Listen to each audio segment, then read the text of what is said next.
Welcome to the Craig and Greg Show, presented by Maximize Leadership. Here are Craig Owens and Greg Harris. Hey, welcome to the Craig and Greg Show. I'm Craig. This is Greg. We're back with some more quality content for you. You know, we really do view what we bring to you in each of these episodes as making an investment into your leadership. But sometimes, in order to make an investment, we have to challenge some paradigms that maybe you've grabbed a hold of and just thought this is normal. A couple of episodes ago, we talked about some people wearing this badge of honor by saying it's lonely at the top. There's another statement that I think that some people make that, or an idea that they also wear as a badge, and that's how busy they are. Oh. Burning the midnight oil. I'm available 24/7. But that's not really healthy, is it? No, in fact, I think one of the challenges, Craig, is people feel a little bit martyrish. Like yes. I'm working so hard, I'm busy. I just can't. I can't even make golf league. Well, that balance isn't really where God wants us, particularly when we get worn out on the work, right. And we don't refuel with some play or relax. But yep. So this coming month, September, we've got mental health awareness, boundaries, self-care, a lot of subjects on this segment, Craig, and you've got some wonderful ideas. I think my question with balance in particular is why is it so hard for leaders to balance life? I in my book, I talked about some attitudes that people have, and I think some of it is, and I'm going to give some people the benefit of the doubt. I'm going to say it's a don't attitude. They don't even know that they're supposed to. I think that it's kind of like, well, just, head down, power through no matter what. Oh, I'm going through a rough patch. Well, just, power through. And they don't even know that. I think that there's some people that won't take the break because they seem to think, hey, if I step aside and they're able to do the work without me, maybe I'm not needed around here anymore. I'm expendable. Yeah, and they don't want to do that. And then I think that there's some people that just, they feel like, I just can't take a break. I don't have any other leaders that are going to step in if I step out. And I think all of those attitudes need to be confronted and addressed because clearly that go all the time, it's not sustainable. No. It just is going to wear you down. And I think one of the biggest principles that people need to grab a hold of is that you cannot give to somebody else what you don't possess yourself. Right. So if I don't have the reserves to be able to give to other people, I have nothing to give. This is not confession hour, but I would say the times in my career as a leader when I was more worn out and tired, I wasn't as nice. Absolutely. I wasn't as sharp. Mm-hmm. I wasn't as open because I was just trying to get all the work done. Yes. There was a guy that I worked with. I just asked him a funny question. So he would have a bunch of folders on the side of his desk and his computer on the other and the phone. And then the next day, the stack would be moved over on the other side. So I said, hey, did the cleaning people move it? What happened? He goes, no, I just go through the files and see how much I have to do. And then I get defeated and I just move it off the side. That's like going outside, starting your lawnmower, looking at how long the grass is and say, forget it. I'll just get an iced tea. Right. Yeah. It's like, what? So September really is a mental health. And I think I want to change the word healthy. Yes. There is a stigma about mental health, emotional illness, those things. And I think we need to embrace as leaders, it's people going through stuff and they all handle it different, Craig. You handle things differently than I do. And it's not out of jealousy or honor. It's just, just how you do it. You process things different or you say things different. And it's lovely to watch. With Mental Healthy Month coming up in September, what should leaders be aware of as they not only live leadership, but they actually lead others? One thing that I think, you used the word balance earlier. I don't know if that's really possible. I tried that before, like especially when I had young kids at home. You almost like I'd look at my schedule and go, well, I've spent X hours at work, and so now I need to spend that same amount of hours at home. And that doesn't. I tend to think of it more, now that I'm older and hopefully a little bit wiser, a little bit more like seasons. Can we get back to you on that? Yeah. Okay. Anybody get some feedback? Put a little bookmark there. We'll come back to that one. I think more in terms of seasons. If you think of a farmer, his summer season is going to be really busy, or harvest time is going to be really busy. But in the winter, not as busy. Right. And so I think that, there are going to be some times that hey, I've got to work 14-hour days just because the project that's coming on. But if that happens every week, every month, then there's a bigger issue. So I think that first of all, I would say to our leaders watching, don't beat yourself up if you're in one of those busy seasons.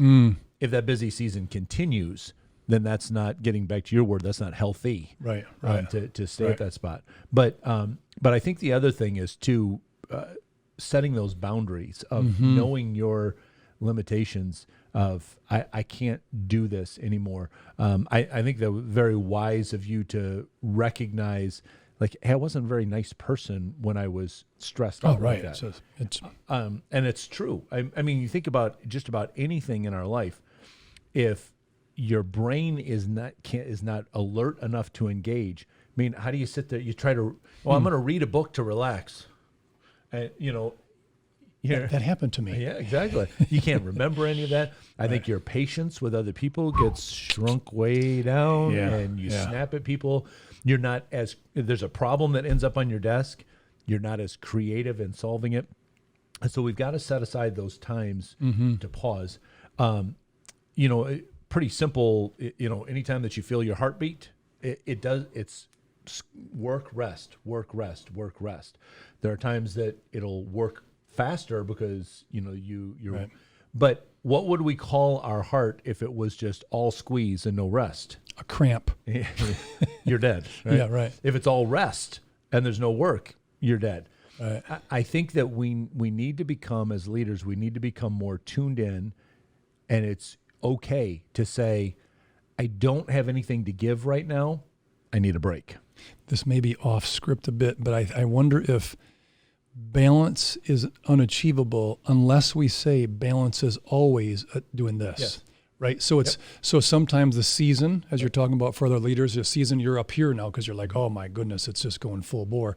And then as the season kind of changes, you maybe get a little equilibrium. Yep. And then, you have a down season or a slower one or a more restful one or a less stressful one. So maybe balance is affected by boundaries. Yeah. And maybe share for leaders how important they are to honor them for yourself, but also to let others set them and be okay with it, even though you're the, whether you're the CEO or the senior pastor or whatever it is. Well, so listen, I struggle with this. I want to say this really clearly. Look into my eyes as I say this to you. Self-care is not selfish. Amen to that. And I think there's a lot of people that think that way. Oh, if I take a time out for myself, I'm just being selfish. No, if you're a leader, if you take time out for yourself, you are really putting yourself in a place to help other people. And I can think of no better example than Jesus, who said, you guys go do this, I got to go pray. You guys row across the lake, I'm going to take a nap. That you have to say, I need something there. So one of the things that I've learned about boundaries for me is that I have to embrace who I am. For me, I'm a morning person. And so morning is my most productive time. So morning is when I get up and I'll read my Bible, I'll exercise, I might do some of my creative work during the mornings. And so I schedule very few appointments first thing in the morning because that's my time to invest in myself so that I have the rest of the day. And I can tell in the afternoons where something happened in the morning and that morning routine got interrupted and I didn't have that investment time, I can tell in the afternoon. I can tell in the evening. I'm spent. I don't have anything left here.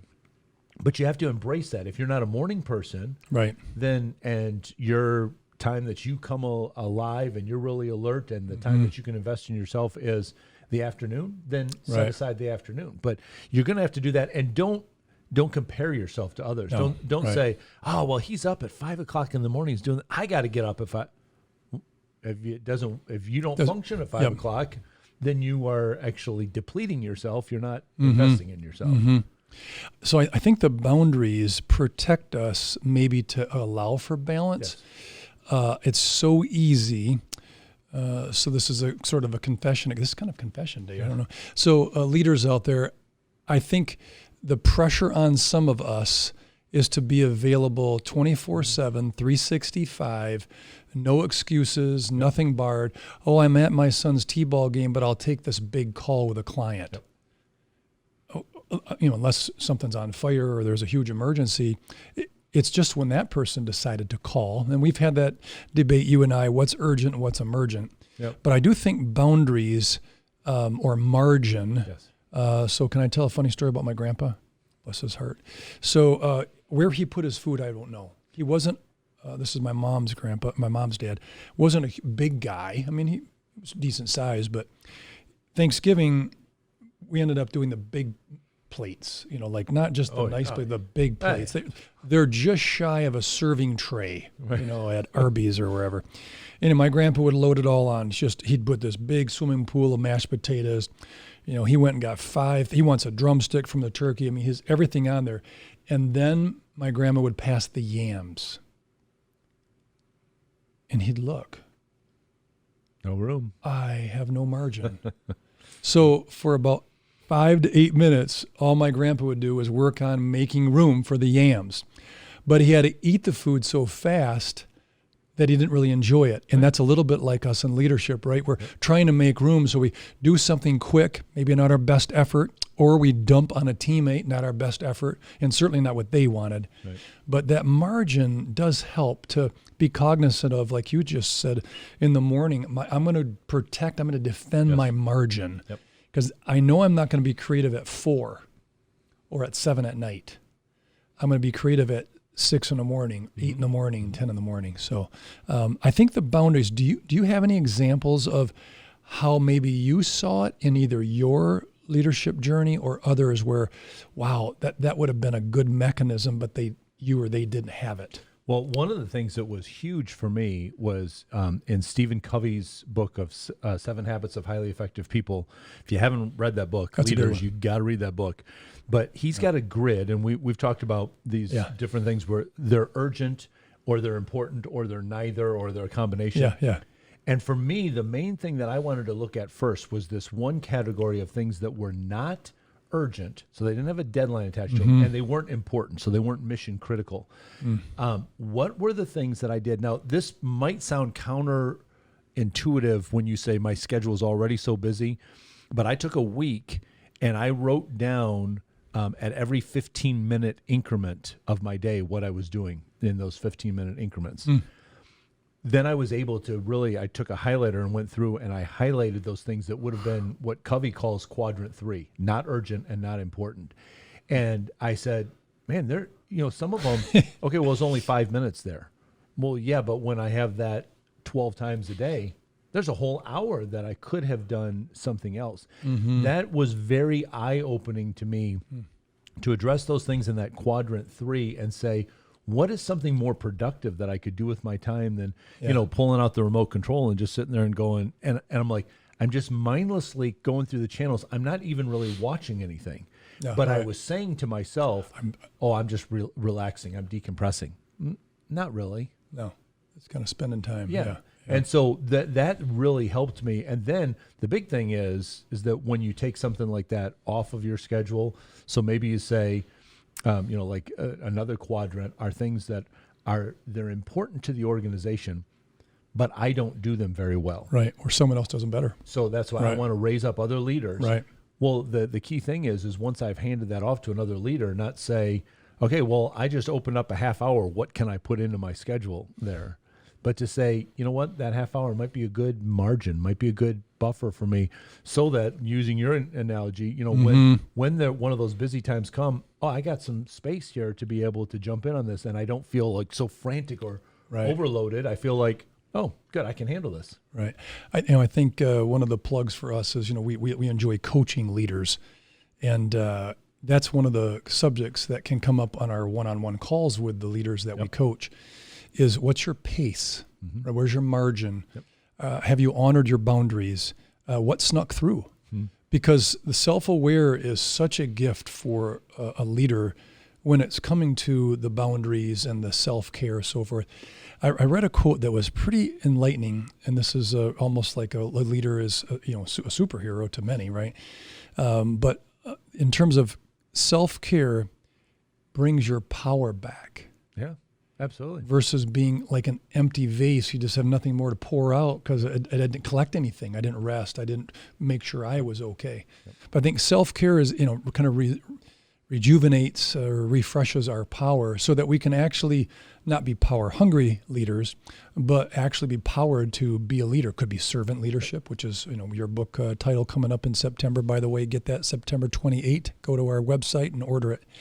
But I think the challenge with compassion, that's a tough part for nonprofits. Yes. Because they do that parallel, Craig, where it's got to be a business model, but their mission is so compassionate. Right. What's one of the snags you've seen in nonprofit leadership that we might be able to address if we, went to some sort of a event to help or put something on for those kind of leaders? I think that for me, one of the things that I felt like was that whenever somebody calls, I have to be available. Right. But I began to think in terms like this. So I got a phone call 9:00 at night. Ooh. The guy calls me and he's like, "Hey, Pastor Craig, need you to come over to my house. My marriage just failed. My wife's packing up her stuff. She's moving out." And my first impulse was to just head over there. And then I thought for a second, I said, okay, if I get there at 9:20, 9:30 at night, right, am I going to talk her into staying? And if I do, what's going to happen the rest of the night? Maybe it was good for her to step away for an overnight so they could talk. But then I also got thinking, well, wait a minute. I don't think that the marriage just fell apart just like that. It's been a cumulative thing. Right. And so I think that that's one of the things that leaders of nonprofits have to remind themselves is, it's one thing when something just comes up out of the blue and you're like, I need to step in there. But when you say, you know what, they got to this point by a whole bunch of decisions along the way, and me stepping in there and thinking that I can stop it, it's a little bit of a, Superman complex. Like if I show up, well, kryptonite the whole thing. Yeah, I can stop everything. Really? Yeah. I'm not sure that you can. Yeah. But, or another boundary that I had one time, some guy called me on the phone and he's ranting and raving at our secretary that answered the phone. And then he starts abusing. I could hear his language, and I just took the phone from her. And so I said, hey, have you been drinking? And I could hear noise in the background. I said, are you at a bar right now? And so I said, I'd love to talk to you, but right now you're not in a place to really even have a conversation. So call me back when you're sober. And then I hung up the phone. Well, he called back in like 5 seconds and wanted to start again. And I said the same thing. We can't have a conversation right now. It's just not going to be effective. No. Let's talk tomorrow. What time tomorrow is good. And I think that we need to be that way with people is we need to say, we need to ask those questions. Is my showing up, dropping everything right now going to make a difference? Maybe not. Right. Yeah. I think the sober is a great example, but we could even be stressed out and not even be have the sober issue. Just you're just not in a good place to have a logical, fair, observant conversation. You're just looking to vent, and that's I'm not in a place because maybe I just came home from a long day and I'm hungry and I'm tired. I'm not in a place where I can even listen to you. I can't hear anything right now. I'm just I'm worn out. Right. You got to be aware of those things. I'm going to read one quote and then I'll let you finish up kind of on a leadership challenge regarding boundaries, self-care, etc. So if your compassion, which is the nonprofit heart of the leaders, if your compassion doesn't include yourself, it's not total. That's right. It's not there yet. So your compassion, really, to be compassionate for someone else, you have to be compassionate for the person in the mirror. Mm-hmm. So a challenge, lay it out there for the leaders that are observing. My challenge to you would be just to really piggyback off what Greg just said. Jesus told us that we're supposed to love other people, but he had this qualifier at the beginning. He said, love others as you love yourself. you have to take care of yourself first. Amen. Just like when you're on an airplane, if you've been traveling with young children, they'll tell you if the oxygen masks drop, you parents put it on yourself first before you try to help the young children, because if you pass out, you're in no position to be able to help them. And so leaders, if you don't have the oxygen that you need for your mental healthiness, for your physical healthiness, for your spiritual healthiness, if you haven't gotten that oxygen yourself, you're really not in a place to help other people. So make sure that you're breathing deeply of that oxygen, that you're self-caring, that you're setting up those margins, having boundaries in your life, that people aren't encroaching on your time. And that's part of the thing, as Greg mentioned earlier, that we help a lot in when we're coaching people. We're able to be a fresh set of eyes, a fresh perspective, to look at your schedule and say, hey, maybe we could tweak here, or what about if you made this little adjustment? And oftentimes I found it's just the smallest of adjustments will make a huge difference as you go forward. So go to maximizeleadership.com. We have a link on there where you can learn more about our coaching huddles. You can fill out the form, even if you have more questions, like how exactly would this huddle work? Fill out that form on there, and then we'll get back in touch with you. You can always reach out to us on Twitter as well at Maximize Podcast. Send us some questions or ideas that you'd have for topics that you'd like us to cover here, and we will work those into upcoming programs. Take care of yourself so that you can take care of the people that have been placed around you. We look forward to talking to you soon.